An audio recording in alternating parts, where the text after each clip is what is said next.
हर जिला के साइज के अनुसार टॉप 10 और टॉप 20 अपराध कर्मी चिन्हित किए गए और राज्य स्तर पर पूरे राज्य के टॉप 200 अपराध कर्मी चिन्हित किए गए। सभी जिलों को ये टारगेट रहेगा कि 80% अपराध कर्मी को इस मिशन सुरक्षा के अंतर्गत गिरफ्तार करें।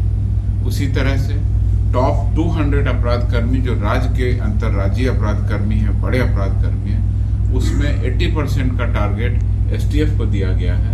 वह भी 80% अपराध कर्मियों की गिरफ्तारी करेंगे। तो अपराध कर्मियों की, खासकर जो टॉप 10, टॉप 20 इनामी या फिरारी अपराध कर्मी है, अंतर्राज्यीय अपराध कर्मी, ऐसे लोगों की गिरफ्तारी हमारा दूसरा मुख्य कंपोनेंट होगा। तीसरा सबसे बड़ा कंपोनेंट होगा क्राइम एंड क्रिमिनल सर्वे। इस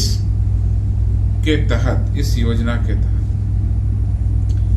बिहार राज्य के सभी गांव और मोहल्ले, यानी कि शहरी क्षेत्रों में मोहल्ले और ग्रामीण क्षेत्रों में सभी गांव टोलों में पुलिस जाएगी और पुलिस जाकर लोगों से संपर्क करेगी और वहां पर जो आपराधिक तत्व के लोग हैं, जो असामाजिक तत्व के लोग हैं, जो विधि व्यवस्था में अपना कुप्रभाव डालते हैं या सांप्रदायिक हिंसा फैलाने में जिनका योगदान रहता है, ऐसे अपराध कर्मियों को चिन्हित कर उन सब की पहचान करेंगे। क्राइम क्रिमिनल सर्वे के अंतर्गत पुलिस प्रत्येक गांव में पहुंचेगी और वहां पर जाकर जो पुलिस मैनुअल में 14 प्रकार के गुंडा तत्वों की पहचान की गई है, उस पुलिस मैनुअल के अनुसार सभी प्रकार के श्रेणियों के गुंडा तत्वों की पहचान की जाएगी और गुंडा रजिस्टर में उन सबके नाम की एंट्री की जाएगी। इसके अलावा ई-डोसियर भी खोला जाएगा और ऐसे तत्वों पर सर्विलांस की कार्रवाई भी हम करेंगे। तो ये हमारा तीसरी महत्वपूर्ण जो हमारा कंपोनेंट है इस मिशन सुरक्षा का, उसके बारे में आपको जानकारी। चौथा मुख्य कंपोनेंट है वो ये है गांव-गांव तक डायल 112 का प्रसार होगा और गांव-गांव तक 112 जाएगी। जैसा आप लोगों को पता है, ERSS 112 अभी शहरी क्षेत्रों में चल रही है।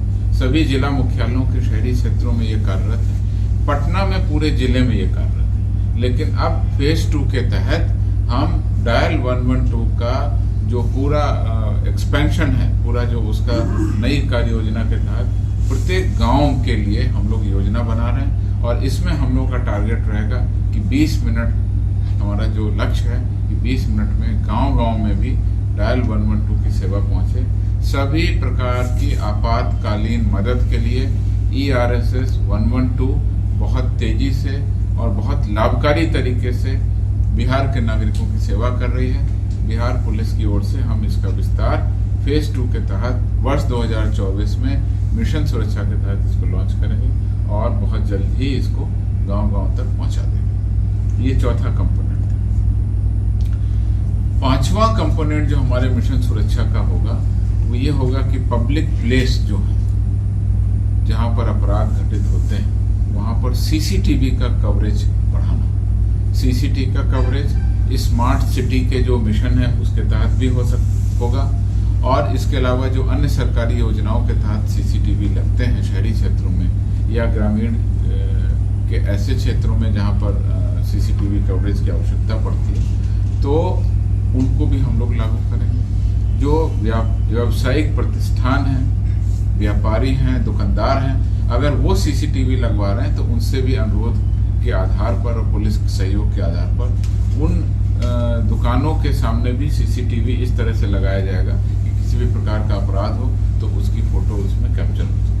CCTV को हम लोग वो एक नेटवर्क के तरीके से हम लोग इसको जोड़ेंगे और जरूरत पड़ेगी तो CCTV नेटवर्क का प्रचार प्रसार और उसका जो नेटवर्क है वो हम स्मार्टफोन पे भी करेंगे, जिससे कोई भी व्यक्ति, कोई भी पुलिसकर्मी आसानी से ये देख सके कि CCTV में उस समय क्या घटित हो रहा है। CCTV नेटवर्क को एक्सपेंड करना, उसके अलावा थाना स्तर पर सभी प्रकार के नए उपकरण देना, जिसमें लैपटॉप, स्मार्टफोन और अन्य क्राइम डिटेक्शन टूल्स हैं वो भी हम देंगे और नए प्रकार के क्राइम डिटेक्शन के सॉफ्टवेयर भी हैं वो भी हम थाना स्तर पर उपलब्ध कराएंगे, जिससे जिससे अपराधकर्मियों पर कड़ी कार्रवाई हो सके। तो कुल मिलाकर के ये 5 मुख्य कंपोनेंट हैं जिसके तहत हम कार्रवाई करेंगे। इसमें कुछ अन्य बिंदु भी हैं जिसके बारे में हम आपको आगे बताएंगे। तो मिशन सुरक्षा हम लोगों का मुख्य टारगेट है और इसके तहत आपको जैसा बताया 5 बिंदुओं पर हम लोग सघन तरीके से कार्रवाई करेंगे। जिला स्तर पर जो कार्रवाई होगी उसकी मॉनिटरिंग पुलिस मुख्यालय से होगी और हर बिंदु पर हम लोग टारगेट फिक्स करेंगे और करेंगे। तो ये एक महत्वपूर्ण सुरक्षा का विषय, पब्लिक सुरक्षा का विषय है। बिहार पुलिस, जैसा मैंने आपको पहले कहा कि